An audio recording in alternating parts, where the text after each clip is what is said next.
I am Jason Yarusi of Yarusi Holdings, a multifamily investment firm here in Tennessee, specifically targeting multifamily investment and multifamily development here in the Southeast, predominantly between Nashville, Atlanta, and Louisville. Since start, we've acquired over 2,000 units, predominantly in these three main markets that we focused on. And we focused on finding value-add opportunities where we can go in there and improve the operations of the property, whether it be on the management side or the property side itself. So today we're very excited to dive in with you.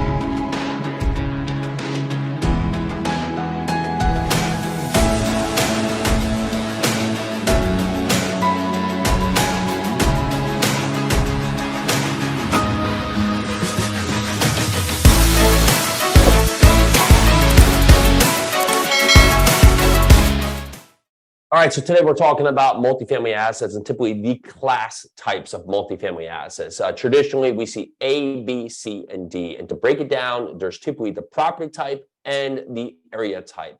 A class is going to be basically downtown, major metro right there.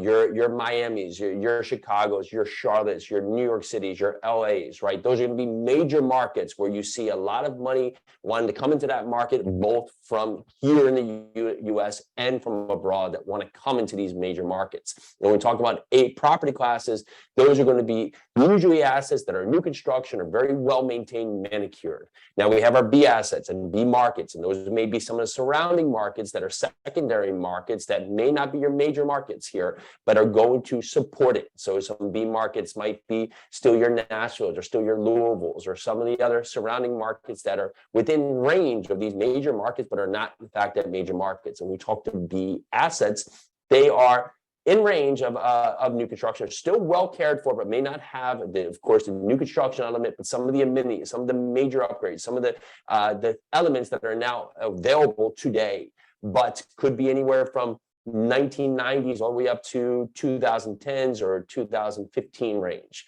Those would be the property types that meet that B class area of property. C class can be more workforce housing. It's going to be more workforce areas here, blue collar towns, blue collar properties where garden style properties that don't have the amenity set, that don't have the available amenities that you may find in the A class or even in some of the B properties as well. And then D class are typically properties that have a ton of deferred maintenance, are not well cared for, older property types, 60s, 50s and below, 1960s, 50s and below, and are in areas, a D-class area would be an area that in fact could be dangerous, has a lot of crime, may be an area that you don't want to go into at night.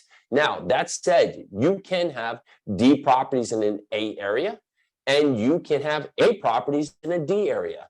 Ultimately, the goal for each and every one of us is always to find an area that is outperforming the asset that we can find. So if we can find a B or C property in an A area that gives us the opportunity to go and improve that property and bring it up to a better valuation or a better class to meet the area where it is. And so those are the same. Some of the big things to look out for is, can we find a property to meet the class or the area class of where it sits today? All right, so I'm Jason Yarusi.